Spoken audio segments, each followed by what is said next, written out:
Hey everyone, today we're going to take a look at how you can set up Plex using Docker inside of DSM 7, but using the new packaging 2.0. Now this was recently released and we're going to be focusing on this because it will allow you to use your current Plex installation. However, you'll be able to get hardware acceleration working if you're interested in that. Now first off, all credit for this goes to Chuck over on the Plex forums. He is a team member there and he wrote up great written instructions for this, and I'll leave those in the description.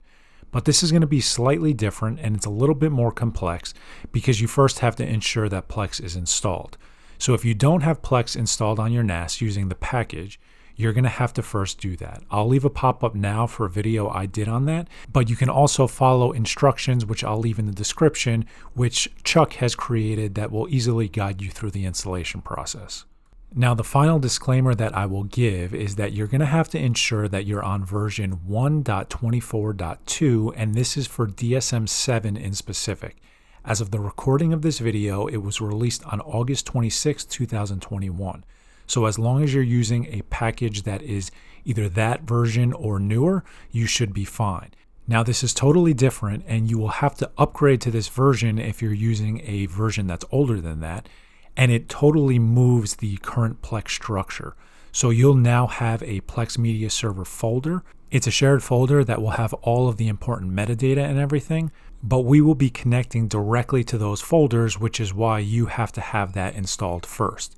Now, what this will allow you to do is run either the package or Docker. Don't run both of them, but you'll be able to either use Docker and get hardware acceleration working with the native Plex folder structure, or you can shut down Docker and just run the Plex version. Either one will work, just don't run both at the same time. So heading over to Chuck's instructions, you're going to see at the top here that he has instructions that you can use to create this in the GUI. If you try to do this, just understand that you will not be able to get hardware transcoding working. So to be clear, if you'd like to get hardware transcoding working, you'll have to use the Docker run command, which we're going to take a look at in a second. So scrolling down on these instructions, you're going to see at the bottom here, it's going to be alternative and it's going to be Docker run. And this command, we're going to have to modify this command. So I'm going to talk through some of these lines. I'm not going to talk through all of them. I'm going to talk through some of the more important lines. And then you're going to have to modify this based on your individual settings. So first things first, sudo docker run is just saying to create a container. And it's going to create a container with whatever name you specify. Here it is set up as Plex. It will also be using the host network interface. So at this point, we're going to have a few environment variables. So you're going to see Plex claim here. Now you can get your Plex claim code, and what that will do is that for whatever account that you have, it will automatically assign this container to that account. Now this is not mandatory because afterwards, if you go in and try and connect to this container, it's going to ask you to authenticate with whatever user account you want to use. This just skips that, but you can do either or, whichever you'd prefer. You can then change the time zone to be whatever time zone you're currently in, and then we're going to look at the Plex UID and Plex GID. So this is the ID number for the Plex Media Server user that the package automatically creates. So that's the reason why it's very important for you to set up the package first, because that user account has permission to all of your media files, and you're going to run into permission issues if you don't have that set up and working first. So we'll look a little later at how you can get these numbers. From my testing, it is the same for everybody, but I'm not going to take any chances because you never know if it changes. So we'll take a look at how you can get that information and then substitute it here. So we're now going to take a look at some of these volume mappings. And for the majority of people, I'm assuming you're going to have Plex installed on your first volume. So that will be volume 1. On the left-hand side here, this is a folder that exists on your Synology NAS. If this folder does not exist, you're probably not running the correct version of the Plex Media Server package, as this is all inside of packaging 2.0. So on the left-hand side here, these are going to be locations on your Synology NAS, and on the right-hand side, these are going to be locations inside of the Docker container. So what we're doing here is we are mapping this container location to a location on our Synology NAS. And since we already have data inside of that location, the container will read that information. And that's the reason why all of your metadata, all the information that currently exists for you inside of Plex will automatically work with this container. So these first three volume mappings are for Plex. So you don't really have to worry about anything. You can copy these exactly as they are. The only difference would be if you have to change the volume for whatever reason. But like I said, for the majority of people, it will most likely be on volume 1. At the bottom here, you're going to see volume 1 and volume 2. So what this is doing is it's passing the entire volume from your Synology NAS into the Plex container. So the Plex container will be able to read everything in that volume. The key distinction here is that since we're using the Plex UID and the Plex GID, the container will not have permission to everything. So we're passing the Plex UID and Plex GID, and that is the user ID number to the account on your Synology NAS called Plex Media Server. So Docker will kind of impersonate that user, and it will be able to access the things that that user has permission to. So while it might seem that you're passing the entire volume to the container, and you're really only passing the volume information that the account has permission to.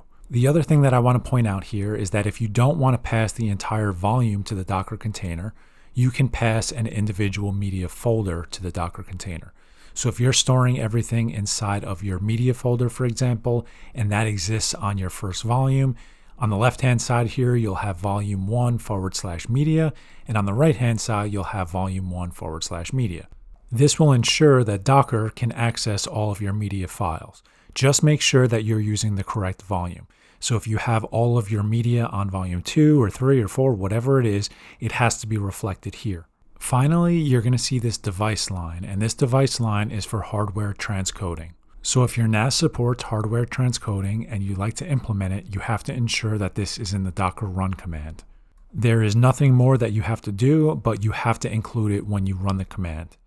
So to summarize, you're going to have to come in here and modify your Plex claim code if you'd like to use one.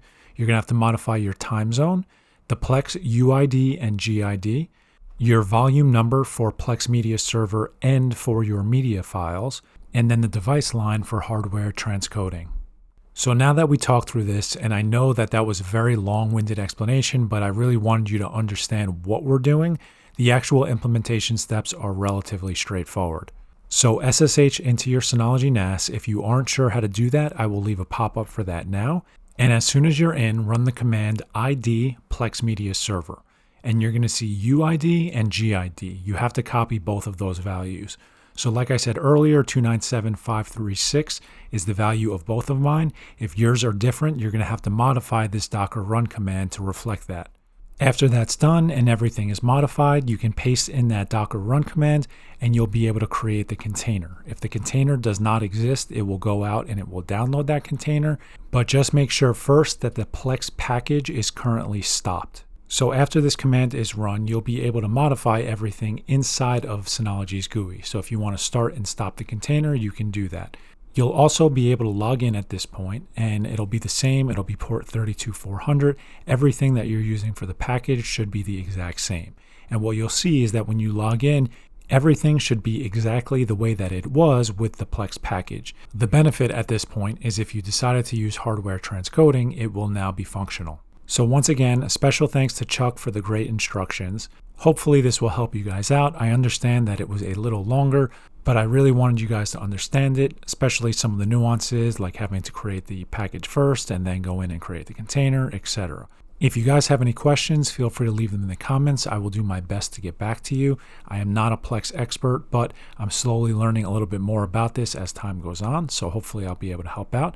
But if this video helped you guys out, please give it a thumbs up and please consider subscribing to the channel. Thanks, guys.